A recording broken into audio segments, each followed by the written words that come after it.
मित्रों, आप सभी ने ये अक्सर सुना ही होगा कि मनुष्य को उसके अच्छे बुरे कर्मों का फल भोगना ही पड़ता है। लेकिन आज की इस वीडियो में जानेंगे, क्या माँ बाप के बुरे और अच्छे कर्मों का फल पुत्र को भोगना पड़ता है।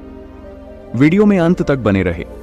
जैसे औलाद बुरा या अच्छा कर्म करती है तो उसे उनके माता पिता को भोगना पड़ता है, उसी प्रकार औलाद के माता पिता के बुरे और अच्छे कर्मों का फल उनकी औलाद को मिलता है और उन्हें भोगना पड़ता है। एक समय की बात है, एक महान तपस्वी अपने आश्रम में रहता था। एक दिन उसकी पत्नी ने पूछा, स्वामी, क्या माता पिता के अच्छे और बुरे कर्मों का फल उनकी संतान को भोगना पड़ता है? तभी महात्मा ने कहा, हे देवी, माता पिता के अच्छे और बुरे कर्मों का फल उनकी संतान को अवश्य ही भोगना पड़ता है। आज मैं आपको एक प्राचीन कथा सुनाता हूं, जिसे सुनने के बाद आपको पता चल जाएगा कि कैसे माता पिता के अच्छे और बुरे कर्मों का फल उनकी औलाद को मिलता है और उन्हें भोगना पड़ता है। फिर महात्मा ने कथा को सुनाना आरंभ करते हैं और कहते हैं, हे देवी, प्राचीन समय की बात है, एक गांव में एक गरीब आदमी रहता था। वह बहुत ही गरीब था, किसी तरह से मेहनत मजदूरी करके अपने घर का पालन पोषण करता था। उसे मजदूरी में दिन भर काम करने के बाद 50 रुपए मिलते थे। उसमें से वह 25 रुपए रोजाना दान करता था और 25 में अपने परिवार का पालन पोषण करता था। इस प्रकार कुछ समय बीतने के बाद उसके घर में एक लड़के का जन्म हुआ। उस गरीब आदमी के परिवार में अब कुल 3 सदस्य हो गए, दोनों पति पत्नी और एक लड़का। अब धीरे धीरे उनके पालन पोषण में उस आदमी को समस्या होने लगी, क्योंकि इधर दिन प्रतिदिन महंगाई बढ़ती जा रही थी। फिर महात्मा ने कहा, हे देवी, एक दिन की बात है, उस आदमी के लड़के ने अपने पिता से पूछा, पिताजी, आप रोजाना 50 रुपए कमाते हैं, जिसमें से आप 25 रुपए रोज दान कर देते हैं, और 25 रुपए में हम अपना गुजारा कैसे कर पाएंगे? उस आदमी को चुपचाप देखकर उसकी पत्नी ने कहा, बेटा, ऐसी कोई बात नहीं है। तुम्हारे पिताजी रोज 50 कमाते हैं और 25 रुपए दान कर देते हैं। ये तुम्हारे लिए ही दान करते हैं, दूसरों के लिए नहीं। लेकिन वह लड़का इस बात को नहीं समझ पाया, क्योंकि वह लड़का बहुत ही छोटा सा था। महात्मा ने कहा, हे देवी, इसी तरह से कुछ समय बीतता गया और उस गरीब आदमी का लड़का धीरे धीरे बड़ा होने लगा और उस लड़के की उम्र 7 वर्ष की हो गई। इधर एक दिन वह आदमी काम करके शाम के समय वापस अपने घर लौट रहा था। तभी रास्ते में एक काला भैंसा आया और आकर उस गरीब आदमी को मारने लगा। उस भैंस के मारने की वजह से उस आदमी की वहीं पर मृत्यु हो गई। जब उस आदमी की पत्नी और उसके लड़के को पिता की मृत्यु की खबर मिली तो उनको बड़ा दुख हुआ। फिर एक दिन उस गरीब आदमी के लड़के ने अपनी माँ से पूछा कि माँ, हमारे पिताजी कहाँ चले गए हैं? उस गरीब आदमी की पत्नी ने कहा कि बेटा, तुम्हारे पिताजी हम सबको छोड़कर यमपुरी में यमराज के पास चले गए हैं। जब तुम्हारे पिताजी थे तो रोजाना 50 रुपए कमाते थे और 25 रुपए की बचत करते थे। हमारा पालन पोषण उसी 25 रुपए में करते और बाकी के 25 रुपए वह दान करते थे। अब हमारा पालन पोषण कैसे होगा? कैसे हमारा पेट भरेगा? फिर माँ ने अपने बेटे से कहा, बेटा, जिस घर में गरीबी होती है उसका कोई सहायक नहीं होता है, उससे सभी दूर भागने लगते हैं सिवाय भगवान के, क्योंकि वही गरीबों के सहायक होते हैं। फिर बेटे ने अपनी माँ से कहा कि माँ, ऐसा मत सोचो, मैं यमराज के पास जाऊंगा और अपने पिताजी को वापस लेकर आऊंगा। हमारी गरीबी देखकर यमराज को हमारे ऊपर अवश्य दया आ जाएगी और वह हमारे पिताजी को मेरे साथ अवश्य भेज देंगे। फिर महात्मा ने कहा, हे देवी, उस छोटे से बच्चे की बात पर उसकी माँ ने ध्यान नहीं दिया। फिर एक दिन की बात है, उस गरीब आदमी की पत्नी अपने लड़के को घर पर अकेला छोड़कर गांव में काम करने के लिए चली गई और उधर जो उसका लड़का था उसने मन में सोचा कि मैं यमराज के पास जाता हूँ और अपने पिताजी को लेकर आता हूँ। ऐसा सोचकर वह लड़का अपने पिताजी को लाने के लिए अपने घर से चल देता है। उस लड़के को चलते चलते काफी समय बीत गया। फिर उसे थकान का अनुभव हुआ और वह एक बहुत ही विशाल आम के पेड़ को देखकर उसकी छाया में जाकर के बैठ गया। तभी उस आम के पेड़ ने मनुष्य की आवाज में कहा कि बेटा, तुम कौन हो और कहाँ जा रहे हो? मेरी छाया में आज तक तुम्हारे जैसा कोमल बालक नहीं आया है। फिर उस लड़के ने कहा कि मैं एक गरीब आदमी का बेटा हूँ और अपने पिताजी को लाने के लिए यमराज के पास जा रहा हूँ। उस आम के पेड़ ने जब उसकी यह बात सुनी तो उसने कहा कि बेटा, तू मेरे लिए भी यमराज से एक प्रश्न पूछ कर आना कि मैं कई वर्षों से यहाँ पर लगा हुआ हूँ, लेकिन मेरा एक भी पत्ता जमीन पर नीचे नहीं गिरता है और न ही मेरी डालियां सूखती हैं। मैं कितने वर्षों तक और यहाँ पर खड़ा रहूंगा? मैंने अपने पूर्व जन्म में ऐसा कौन सा पाप किया था जिस कारण से मुझे इस योनि से मुक्ति नहीं मिल पा रही है? इसका कौन सा कारण है? तब उस लड़के ने कहा कि ठीक है, मैं यमराज से तुम्हारा यह प्रश्न जरूर पूछ कर आऊंगा। महात्मा ने कहा, हे देवी। इतना कहकर वह लड़का वहां से आगे जाता है और चलते चलते रास्ते में उसे एक इच्छाधारी सर्प मिला। उस सर्प को देखकर वह लड़का डर के मारे कांपने लगा और वहां से भागने ही वाला था। तभी वह सर्प मनुष्य की आवाज में बोलने लगा, बेटा तुम मुझसे डरो मत, मुझे इतना बताओ कि तुम कौन हो और कहाँ जा रहे हो। वह लड़का उस सर्प के पास गया और हाथ जोड़कर कहने लगा, हे नागराज, मैं गरीब आदमी का बेटा हूँ और मैं यमराज के पास अपने पिताजी को लाने के लिए जा रहा हूँ। उस सर्प ने कहा कि बेटा तुम यमराज से मेरा एक प्रश्न पूछ कर आना। मैं कई वर्षों से यहाँ पर पड़ा हुआ हूँ, मेरे से अब चला भी नहीं जाता। मेरे शरीर में इतनी भी जान नहीं है कि मैं थोड़ा सा भी चल फिर सकूं। मैंने अपने पूर्व जन्म में ऐसा कौन सा पाप किया था जिस कारण से मुझे इस योनि से मुक्ति नहीं मिल पा रही है? इसका कौन सा कारण है? तब उस लड़के ने कहा कि ठीक है, मैं यमराज से तुम्हारा यह प्रश्न पूछ कर जरूर आऊंगा। महात्मा ने कहा, हे देवी। इतना कहकर वह लड़का आगे चलने लगा। फिर चलते चलते रास्ते में उसे एक किसान मिला। किसान ने कहा कि बेटा तुम कौन हो, कहाँ जा रहे हो? देखने में तो तुम बड़े ही सुकुमार और कोमल लग रहे हो। फिर उस लड़के ने कहा कि मैं एक गरीब आदमी का बेटा हूँ और मैं यमराज के पास अपने पिताजी को लाने के लिए जा रहा हूँ। फिर उस किसान ने कहा कि तुम यमराज से मेरा एक प्रश्न पूछ कर आना। मैं चलते हुए राहगीरों की प्यास बुझाने के लिए कई सालों से यहाँ पर एक बावड़ई खुदवा रहा हूँ, लेकिन इसमें पानी अभी तक नहीं निकला है। मैंने अपने पूर्व जन्म में ऐसा कौन सा पाप किया था जिस कारण से इस बावड़ी में अभी तक पानी नहीं निकला है?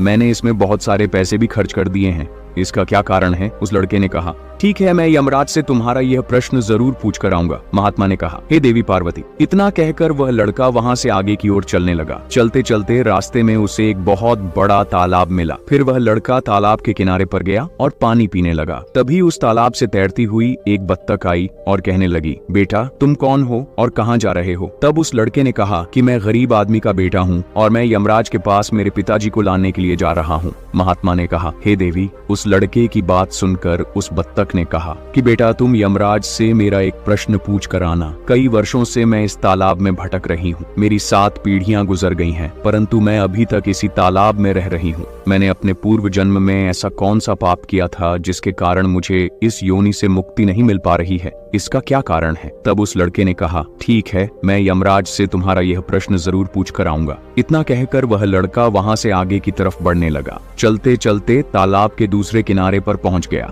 दूसरे किनारे पर जब वह पहुंचा तो उसने देखा कि एक मरा हुआ बगुला वहां पर पड़ा हुआ था। जब वह लड़का उस मरे हुए बगुले को लांघ कर जाने लगा तो वह मरा हुआ बगुला कहने लगा, बेटा तुम कौन हो और कहाँ जा रहे हो? उस लड़के ने उसकी आवाज सुनकर कहा कि मैं एक गरीब आदमी का लड़का हूँ और मैं यमराज के पास अपने पिताजी को लाने के लिए जा रहा हूँ। उस बगुले ने कहा कि तुम यमराज से मेरा एक प्रश्न पूछ कर आना कि मेरा शरीर कई वर्षों से इस तालाब के किनारे पर ही पड़ा हुआ है। कभी पानी की लहर आती है तो मेरा शरीर तालाब के अंदर चला जाता है और पानी की लहर से वापस तालाब के बाहर निकलकर किनारे पर आ जाता है। ना तो मेरा शरीर गलता है और ना ही सड़ता है। इतने सालों से जैसे का तैसा ही है। मैंने अपने पूर्व जन्म में ऐसा कौन सा पाप किया था जिसके कारण मुझे इस शरीर से मुक्ति नहीं मिल पा रही है और इसका क्या कारण है? उस लड़के ने कहा, ठीक है, मैं यमराज से तुम्हारा यह प्रश्न जरूर पूछ कर आऊंगा। महात्मा ने कहा, हे देवी। इतना कहकर वह लड़का वहां से चलने लगा और वहां से चलते चलते यमपुरी में पहुंच गया और वहां पहुंचकर यमराज को प्रणाम किया और हाथ जोड़कर कहने लगा, हे यमराज, मेरे पिताजी कहाँ पर हैं? जब मेरे पिताजी घर पर थे तो वह रोजाना 50 रुपए कमाते थे, जिसमें से 25 रुपए तो दान कर देते थे और 25 रुपए में से हम लोगों का पालन पोषण करते थे। लेकिन अब मेरे पिताजी घर पर नहीं है तो मैं और मेरी माँ भूखे मर रहे हैं। आप उन्हें जल्दी से मेरे साथ हमारे घर पर भेज दीजिए। महात्मा ने कहा, हे देवी। फिर यमराज ने उस लड़के की बात सुनकर कहा, ठीक है, मैं तुम्हारे पिताजी को घर पर भेज दूंगा, पहले तुम यहाँ पर बैठो। यमराज ने उस लड़के को अपने पास में बिठाया और उसको भोजन कराया और भोजन कराने के बाद पूछा कि तुम्हें और क्या चाहिए। फिर उस लड़के को रास्ते में जो मिले थे उनके प्रश्न यमराज से पूछे।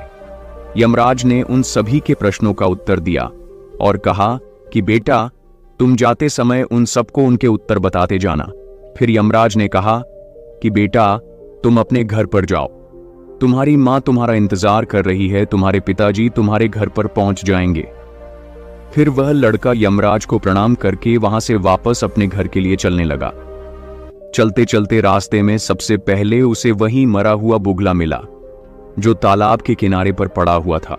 उस लड़के को देखकर वह मरा हुआ बुगला कहने लगा, बेटा क्या तुमने यमराज से मेरा प्रश्न पूछा था? तब उस लड़के ने कहा, हाँ, मैंने यमराज से तुम्हारा प्रश्न पूछा था। यमराज ने कहा कि तुम पहले बहुत बड़े विद्वान थे, परंतु तुमने किसी को भी अपना ज्ञान नहीं बताया। अब मर गए हो, वह ज्ञान तुम्हारे अंदर ही अंदर खोल रहा है। जब तक तुम अपना ज्ञान किसी को नहीं बताओगे, तब तक तुम्हारी आत्मा को शांति नहीं मिलेगी। महात्मा ने कहा, हे देवी। फिर उस मरे हुए बगुले ने कहा कि बेटा अब ऐसी हालत में मेरे पास ज्ञान लेने के लिए कौन आएगा, तुम मेरा ज्ञान ले लो। फिर उसने उस लड़के को जितना भी उसके पास ज्ञान था, वह सारा ज्ञान उस लड़के को दे दिया, और ज्ञान देने के बाद तुरंत ही उसकी आत्मा को मोक्ष की प्राप्ति हो गई। फिर वह लड़का आगे चल पड़ा। चलते चलते उसे वहीं बत्तख मिली। बत्तख ने कहा कि बेटा क्या तुमने यमराज से मेरा प्रश्न पूछा था? उस लड़के ने कहा कि हाँ, यमराज से मैंने तुम्हारा प्रश्न पूछा था। उन्होंने कहा कि तुम्हारे अंदर अमृत है, जब तक तुम इस अमृत को किसी को नहीं दोगी तब तक तुम ऐसे ही व्याकुल रहोगी। बत्तख ने कहा कि बेटा अब कौन मिलेगा, मुझे तुम ही मेरा अमृत ले लो। फिर बत्तख ने अपना अमृत उस लड़के को दे दिया, और अमृत देते ही उस बत्तख की आत्मा को मोक्ष की प्राप्ति हो गई। इसी तरह से वह लड़का वहां से आगे बढ़ने लगा। फिर चलते चलते रास्ते में उसे वही किसान मिला जो राहगीरों के लिए बावड़ई खुदवा रहा था। उस किसान ने जैसे ही उस लड़के को देखा तो बड़े प्रेम से हाथ जोड़ करके कहने लगा कि बेटा क्या तुमने यमराज से मेरा प्रश्न पूछा था? उस लड़के ने कहा, हाँ पूछा था। यमराज ने कहा कि आपके घर में एक जवान कन्या कुंवारी बैठी हुई है। जब तक आप उस लड़की का विवाह नहीं करोगे और कन्यादान नहीं करोगे, तब तक इस बावड़ई में पानी नहीं निकलेगा। पहले जो तुम्हारा कर्म है उसे पूरा करो। जो ईश्वर ने तुमको दायित्व सौंपा है उस पर ध्यान दो। पहले आप कन्यादान करो, उसके बाद इस बावड़ई को खुदवाओ। फिर उस किसान ने कहा कि मैं अपनी लड़की के लिए लड़का कहाँ ढूंढने के लिए जाऊंगा? तुम मुझे बहुत ही सीधे साधे स्वभाव के दिख रहे हो और सुंदर भी हो और देखने में बहुत ही अच्छे लग रहे हो, इसलिए बेटा तुम ही मेरी लड़की से विवाह कर लो। महात्मा ने कहा, हे देवी। फिर उस किसान ने अपनी लड़की का विवाह उस लड़के के साथ कर दिया। फिर किसान ने अपनी लड़की को बहुत सारा धन देकर विदा कर दिया। फिर वह लड़का आगे चला। चलते चलते रास्ते में उसको वही इच्छाधारी सर्प मिला। उस सर्प ने कहा कि बेटा क्या तुमने यमराज से मेरा प्रश्न पूछा था? तब उस लड़के ने कहा कि हाँ पूछा था। यमराज ने कहा कि तुम्हारे पास जो नागमणि है, तुम उस नागमणि को धरती पर नहीं उगलते हो और न कभी किसी को दान दिया है। जब तक तुम इस नागमणि का दान नहीं करोगे तब तक तुम्हारा शरीर ऐसे ही बना रहेगा। फिर उस सर्प ने कहा कि बेटा मैं यह नागमणि अब किसको दूं? इस नागमणि को तुम ही ले लो। फिर उस सर्प ने अपनी नागमणि को उस लड़के को दे दिया। नागमणि को देते ही उस सर्प की आत्मा को मोक्ष की प्राप्ति हो गई। इस तरह से वह लड़का अपनी पत्नी को लेकर फिर आगे चलने लगा। फिर चलते चलते रास्ते में उसे वही आम का विशाल पेड़ मिला जिसकी छाया में उसने विश्राम किया था। उसने पूछा कि बेटा क्या तुमने यमराज से मेरा प्रश्न पूछा था? उसने कहा, हाँ पूछा था। यमराज ने कहा कि पूर्व जन्म में तुम्हारा काम स्कूल में बच्चों को शिक्षा देना था। तुम्हारा पद एक गुरु का था, परंतु तुमने अपने पद का सही इस्तेमाल नहीं किया। तुम शिक्षा देने के बदले में छोटे छोटे बच्चों से अपना काम करवाते थे और उन्हें अच्छी तरह से शिक्षा नहीं देते थे। तुम पूर्व जन्म में बहुत बड़े विद्वान थे, परंतु तुमने उन बच्चों को शिक्षा नहीं दी। उन्हीं बच्चों के श्राप के कारण तुम हिलडुल नहीं सकते। तुम्हारे अंदर जो ज्ञान भरा हुआ है उसे किसी को दे दो, इसके बाद में तुम्हें मोक्ष की प्राप्ति होगी। महात्मा ने कहा, देवी उस लड़के की बात सुनकर उस आम के पेड़ ने कहा कि मैं यह ज्ञान किसे दूंगा, तुम ही ले लो। फिर उस आम के पेड़ ने उस लड़के को अपना जितना भी उसके पास ज्ञान था सब दे दिया।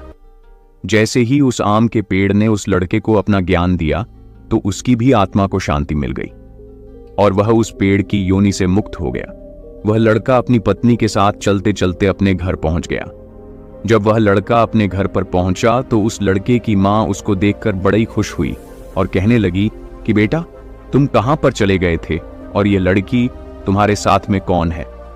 फिर उस लड़के ने जो भी उसके साथ घटनाएं घटी थीं वह सब कुछ अपनी माँ को बता दिया। फिर महात्मा ने कहा, हे देवी, अब उस लड़के को ज्ञान हो चुका था कि उसके पिताजी वापस नहीं आ सकते हैं। अब उनकी मुक्ति हो चुकी है। उसके पिताजी ने जो दान धर्म किया था उसका फल उस लड़के को यमराज ने दे दिया। इस प्रकार से महात्मा ने अपनी पत्नी को बताया कि माता पिता के अच्छे और बुरे कर्मों का फल उनकी औलाद को कैसे प्राप्त होता है और पूर्व जन्म के कर्मों का फल व्यक्ति को कैसे मिलता है और उसके पिता द्वारा किए गए पाप और पुण्य कर्म भी उसके बच्चों को कैसे मिलते हैं। ये वीडियो आपको कैसा लगा कमेंट बॉक्स में जरूर बताएं। ऐसी कहानियों के लिए मेरे चैनल को सब्सक्राइब करें। धन्यवाद।